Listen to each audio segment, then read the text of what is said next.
الرحيم إن الله يأمركم أن تؤدوا الأمانات إلى أهلها وقال النبي صلى الله عليه وسلم لا إيمان لمن لا أمانة له أو كما قال عليه الصلاة والسلام۔ بزرگان محترم، عزیز ساتھی، اسلام ایک مکمل ضابطۂ حیات ہے، یعنی اسلام جہاں ہماری اخروی امور کی جانب رہنمائی کرتا ہے وہیں دنیاوی امور کی جانب بھی اسلام ہماری رہنمائی کرتا ہے۔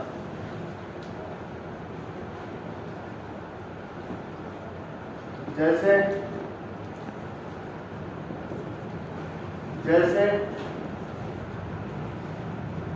عبادات کی جانب، معاملات کی جانب، معاشرت کی جانب، اخلاقیات کی جانب اسلام رہنمائی کرتا ہے، اسی طریقے سے سیاست کی جانب بھی اسلام رہنمائی کرتا ہے۔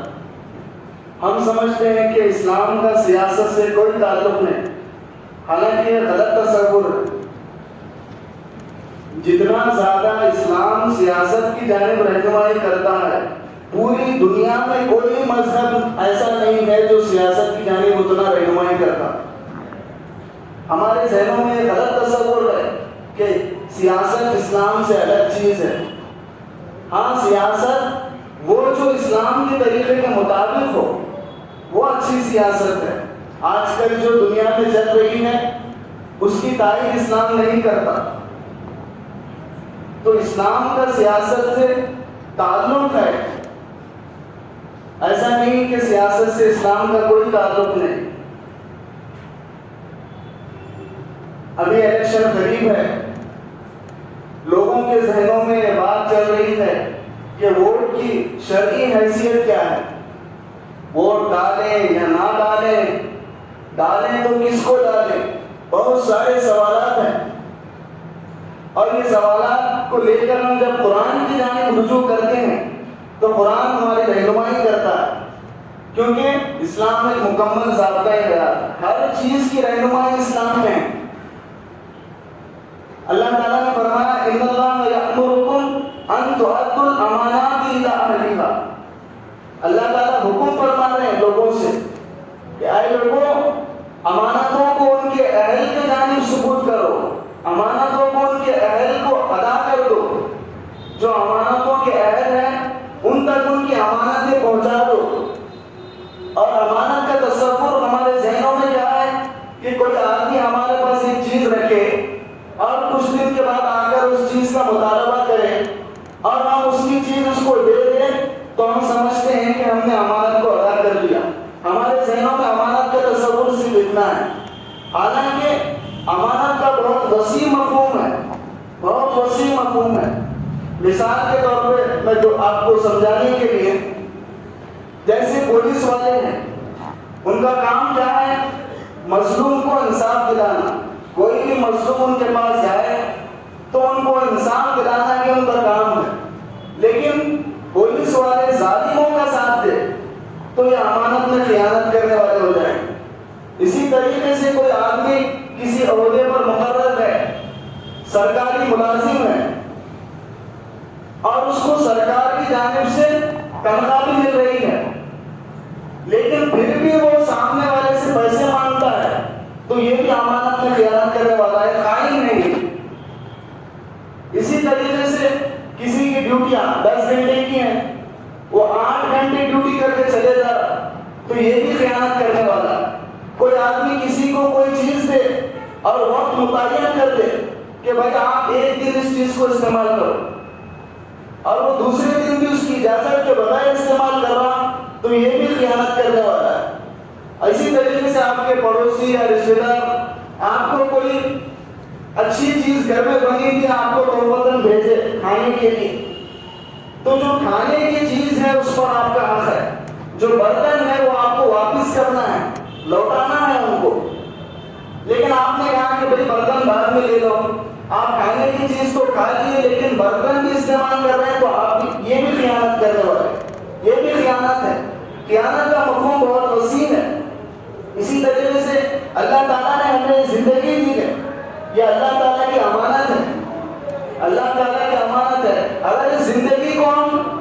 اللہ کے احکامات کے مطابق، اللہ کے حکموں کے مطابق گزار رہے ہیں تو ہم اس امانت کا پاس و لحاظ کرنے والے ہوں گے، اور اگر اللہ کے حکموں کے خلاف اس زندگی کو گزار رہے ہیں تو یہ بھی امانت میں خیانت کرنا ہے۔ اسی طریقے سے اللہ نے آنکھیں دی ہیں، ہاتھ دیے ہیں، کان دیے ہیں، منہ، جسم کے اعضاء پورے امانت ہے۔ اگر ہم اس کو اللہ کے خلاف، اللہ کے حکموں کے خلاف غلط کاموں میں استعمال کر رہے ہیں تو ہم خیانت کرنے والے شمار ہوں گے۔ اللہ تعالیٰ قرآن نے فرمایا یعلم خائنۃ الاعین وما تخفی الصدور، میں تمہاری آنکھوں کی خیانت کو جانتا ہوں، میں تمہارے دلوں کی خیانت کو جانتا ہوں۔ یہ کیا ہے خیانت؟ اللہ کے حکموں سے ہٹ کر ان اعضاء کا استعمال کرنا خیانت ہے۔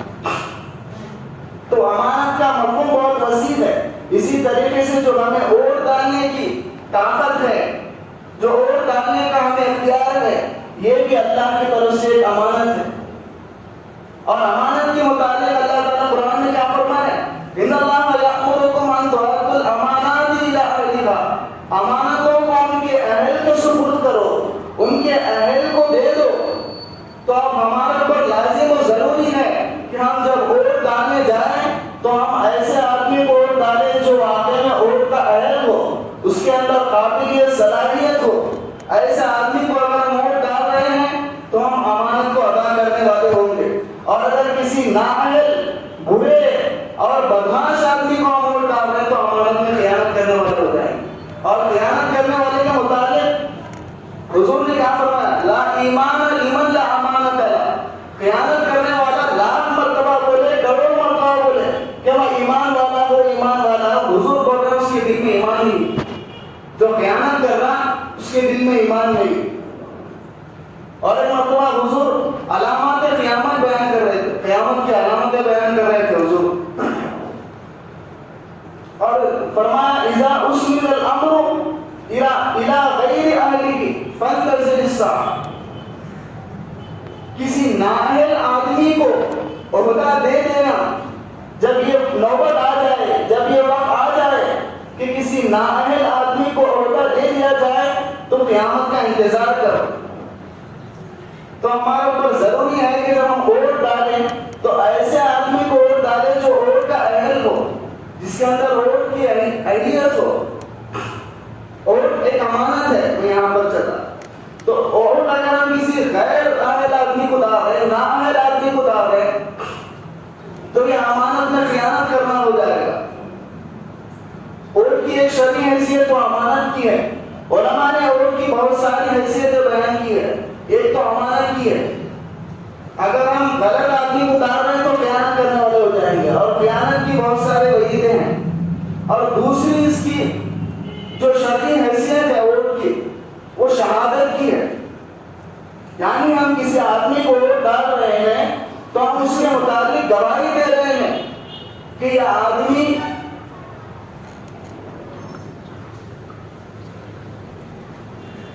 تو ہم گواہی دے رہے ہیں اس آدمی کے متعلق جس کے اوپر ہم ووٹ ڈال رہے ہیں کہ یہ آدمی واقعی میں ایم ایل اے الیکشن ہے تو ایم ایل اے بننے کے قابل ہے، یہ ہماری گواہی ہے اس کو ووٹ ڈالنا۔ تو اگر ہم کسی غلط آدمی کو ووٹ ڈالیں تو ہم جھوٹی گواہی دینے والے ہو جائیں گے۔ کسی غلط آدمی کو ووٹ ڈالیں تو جھوٹی گواہی دینے والے ہو جائیں گے۔ اور جھوٹی گواہی دینے کے متعلق اللہ تعالیٰ نے فرمایا کہ وہ ڈائریکٹ جہنم میں جائے گا۔ جھوٹی گواہی دینے والا ڈائریکٹ جہنم میں جائے گا۔ اللہ تعالیٰ نے قرآن میں فرمایا فَاجْتَنِبُوا الرِّجْسَ مِنَ الْأَوْثَانِ وَاجْتَنِبُوا قَوْلَ الزُّورِ، بتوں کی گندگی سے بچو، بت پرستی سے بچو، اور آگے اللہ تعالیٰ فرما رہے ہیں کہ جھوٹی گواہی سے بچو۔ اللہ تعالیٰ نے جہاں پر شرک کا تذکرہ کیا، جہاں پر بت پرستی کا تذکرہ کیا، اس کے ساتھ میں جھوٹی گواہی کا ذکر کیا۔ مفسرین لکھتے ہیں کہ دونوں کو ساتھ میں ذکر کرنے کا اللہ کا مقصد یہ ہے کہ جس طریقے سے بت پرستی کرنا، شرک کرنا اللہ کے پاس بڑا گناہ ہے، اسی طریقے سے جھوٹی گواہی دینا بھی بہت بڑا گناہ ہے۔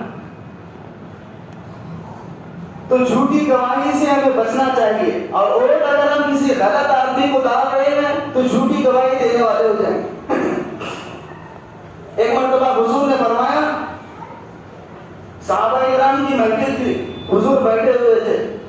اور حضور نے فرمایا الا اخبرکم باکبر الکبائر، کیا میں تمہیں بڑے گناہوں میں سے بھی بڑا گناہ بتاؤں؟ گناہوں کی دو قسمیں ہیں، ایک تو صغیرہ گناہ چھوٹے گناہ، اور ایک ہے کبیرہ گناہ یعنی بڑے گناہ۔ تو حضور فرما رہے ہیں کہ میں تمہیں بڑے گناہوں سے بھی بڑا گناہ بتاؤں؟ صحابہ نے فرمایا بالکل، نام یا رسول اللہ۔ تو حضور نے سب سے پہلے فرمایا الشرک باللہ، اللہ کے ساتھ شریک کرنا، شرک کرنا بڑا گناہ ہے، بڑے گناہ سے بھی بڑا گناہ ہے۔ حقوق الوالدین، والدین کی نافرمانی کرنا، یہ بڑا گناہ سے بھی بڑا گناہ ہے۔ اور حضور ٹیک لگا کر بیٹھے ہوئے تھے، ایسا سیدھے بیٹھ گئے، بیٹھ کر کے حضور فرمانے لگے شہادت الزور، جھوٹی گواہی دینا بڑے گناہ سے بھی بڑا گناہ۔ اور حضور مسلسل دوہراتے گئے اس جملے کو، شہادت الزور، شہادت الزور، شہادت الزور۔ صحابہ کرام فرماتے ہیں کہ ہمیں دل میں کھٹک ہوئی کہ کہیں حضور تاکیداً کوئی اس کے بارے میں کوئی خطرناک وعید نہ سنا دے، اتنا زیادہ حضور بیان کرتے ہیں۔ تو جھوٹی گواہی بہت بری چیز ہے، بہت زیادہ اس کی ممانعت آئی، جھوٹی گواہی سے بچنا چاہیے۔ اور کسی غلط آدمی کو ووٹ دینا جھوٹی گواہی ہے، تو اس سے بچنا چاہیے۔ جب ہم ووٹ ڈالیں تو دیکھ سمجھ کر کے ڈالیں کہ کون آدمی اہل ہے، کون اچھا ہے، تاکہ ہم اس وعید کے زمرے میں نہ آ جائیں، جھوٹی گواہی دینے والے نہ ہو جائیں۔ اور جیسا جھوٹی گواہی دینا ناجائز ہے، اسی طریقے سے گواہی کو چھپانا بھی ناجائز ہے۔ اللہ تعالیٰ قرآن میں فرما رہے ہیں وَلَا تَكْتُمُوا الشَّهَادَةَ وَمَن يَكْتُمْهَا فَإِنَّهُ آثِمٌ قَلْبُهُ، گواہی کو مت چھپاؤ، جو آدمی گواہی کو چھپاتا ہے اس کا دل گناہگار ہے۔ اللہ تعالیٰ قرآن میں فرما رہے ہیں اس کا دل گناہگار ہے۔ عام طور پر لوگ بولتے ہیں کہ بھائی سارے ہی کینڈیڈیٹ اچھے نہیں ہیں، سب برے ہیں، کس کو ووٹ ڈالنا، ووٹ ڈالتے اس نہیں ہیں، ایسا بولتے ہیں۔ تو میرے بھائی یہ غلط ہے، ووٹ ڈالیے آپ، سارے برے ہیں تو جو کم برا ہے اس کو ووٹ ڈالیے، لیکن ووٹ کو اپنے ضائع مت کریے، اور ووٹ ڈالیے آپ، اور ایسے آدمی کو ووٹ ڈالیے جو سیکولر ذہن رکھتا ہو، جو امن و امان کو چاہتا ہو، ملک کی سالمیت کو، شہر کی سالمیت کو چاہتا ہو، خدمت کا جذبہ رکھتا ہو، سارے مذاہب کا احترام کرتا ہو، اور سب کے لیے ہمدردی رکھتا ہو، فتنہ فساد کو نہیں چاہتا، فرقہ واریت کو نہیں چاہتا، ایسے آدمی کو آپ ووٹ ڈالیے۔ اور جس دن پولنگ ہے اس دن آپ کے چہروں پر غصہ ہونا چاہیے، کہ غصے سے ووٹ ڈالنے جائیے آپ، اور یہ سوچ کر کے جائیے کہ جو ہماری بہنوں کے سروں سے دوپٹہ چھیننا چاہتے تھے میں ان کو ہرانے کے لیے ووٹ ڈال رہا ہوں، جو اذان پر پابندی لگائے ہیں میں ان کو ہرانے کے لیے ووٹ ڈال رہا ہوں، جو مسلمانوں کے حقوق چھیننا چاہتے ہیں میں ان کو ہرانے کے لیے ووٹ ڈال رہا ہوں، جو اسلام اور مسلمانوں کے لیے اس ملک کی زمین کو تنگ کرنا چاہتے ہیں میں ان کو ہرانے کے لیے ووٹ ڈال رہا ہوں، جو ہمارے شاعر اسلام کا مذاق اڑا رہے ہیں میں ان کو ہرانے کے لیے ووٹ ڈال رہا ہوں، جو ہمارے ریزرویشن کو ختم کرنے کی بات کر رہے ہیں میں ان کو ہرانے کے لیے ووٹ ڈال رہا ہوں، اور اسی طریقے سے جو ہمارے مساجد کی جانب بری نظر ڈالتے ہیں میں ان کو ہرانے کے لیے ووٹ ڈال رہا ہوں۔ یہ ساری چیزیں سوچ کر کے جائیں آپ، اور جو رات میں ہمارے محمود گاؤں میں گھس کر کے غیر اللہ کی عبادت کیے ہیں میں ان کو ہرانے کے لیے ووٹ ڈال رہا ہوں۔ یہ آپ کے چہروں پر غصہ ہونا چاہیے ووٹنگ کے دن۔ اور جو 5 سال سے ہم پر ظلم کر رہے ہیں، ہر آئے دن ہمارے اسلام کا مذاق اڑا رہے ہیں، ہمارے جو اسلامی مسائل ہیں ان کو مٹانے کے لیے قوانین بنا رہے ہیں میں اس کے لیے ووٹ ڈال رہا ہوں۔ یہ سوچ کر کے آپ ووٹ ڈالیں، اور یہ بدلہ لینے کا وقت ہے۔ 10 تاریخ کے دن آپ غصے سے جائیں اور جو ظالم ہے ان کو دفن کر دیں اور ان سے اپنے ووٹ کے ذریعے سے بدلا لیں۔ اور ایک بات میرے بھائی،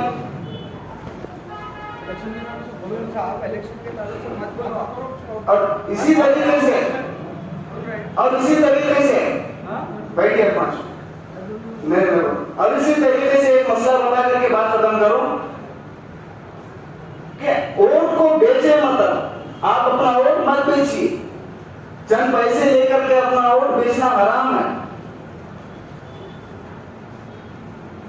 ووٹ کے بدلے میں پیسے دینا بھی حرام, اور ووٹ پیسے لے کر کسی ایک آدمی کو ووٹ ڈالنا بھی حرام. یہ پیسے جو آتے ہیں یہ پیسے کھانا مسلمانوں کے لیے حرام ہے, اس کا استعمال جائز نہیں. علماء کرام نے لکھا کہ یہ پیسے دے کر کے آدمی کوئی حلال چیز بھی اگر خرید کر کے کھا رہا ہے تو وہ اپنے پیٹ میں حرام لقمہ ڈال رہا ہے, اس کا کھانا حرام ہے. اور ووٹ ڈالنے سے پیچھے منع ہٹے. حضرت مولانا خلیل الرحمان سجاد نعمانی صاحب دامت برکاتہم فرما رہے تھے کہ اگر ہم ووٹ نہیں ڈالیں اور کوئی ظالم آدمی حکمران بن جائے اور وہ 5 سال تک جتنا ظلم کرے تو اس کے ظلم میں یہ ووٹ نہیں ڈالنے والا بھی برابر کا شریک ہے. اور اسی طریقے سے ہم کسی غلط آدمی کو پیسے لے کر کے ووٹ ڈال دیں اور وہ جتنا ظلم کرے گا تو اس کے ظلم میں یہ پیسے لے کر کے ووٹ ڈالنے والا بھی برابر کا شریک ہے. اسی لیے اپنے ووٹ کو نہ بیچیں, بلکہ آپ کا اظہار خیال ہے, آپ جس کو ڈالنا چاہے ڈالیں, یہ آپ کی آزادی ہے.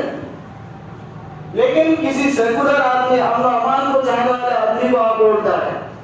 بس اللہ سے دعا ہے کہ اللہ تعالیٰ ہمیں عمل کی توفیق عطا فرمائے اور متحد ہو کر کسی اچھے آدمی کو کامیاب بنانے کی ہمیں توفیق عطا فرمائے. یہ عنوان اس لیے چنا, علماء کرام کی میٹنگ ہوئی ہے ادھر میں, اور علماء کرام نے یہ آواز لگائی ہے کہ اس جمعہ کو ووٹ کی اہمیت لوگوں کو بتایا جائے.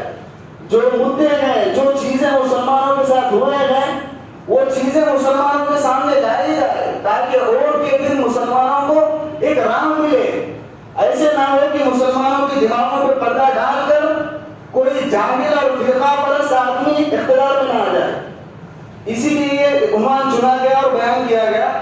ایسا آپ اس کو غلط مت لیجیے, میں کوئی سیاسی آدمی نہیں ہوں, کسی کے پیسے لے کر کے میں آ کر کے یہاں پر نہیں بیٹھا. الحمدللہ کوئی میرے کو خرید نہیں سکتا, کوئی میری خدمت نہیں لگا سکتا. جی جی جی جی جی علماء کرام کی جو میٹنگ ہوئی ہے اسی کے مطابق آ کر کے ان کی حکم کی تعمیل میں بیٹھا. نہیں, جب ہوئی میٹنگ تو اللہ سے دعا ہے کہ اللہ تعالیٰ عمل کی توفیق عطا فرمائے اور کسی سیکولر آدمی کو جتانے کے لیے متحد ہو کر کے ووٹ ڈالیں. چونکہ علماء کرام کا حکم تھا, اسی حکم کی تعمیل میں آ کر کے بیان کرا. بس اللہ سے دعا ہے کہ اللہ عمل کی توفیق عطا فرمائے. وآخر دعوانا الحمدللہ رب العالمین.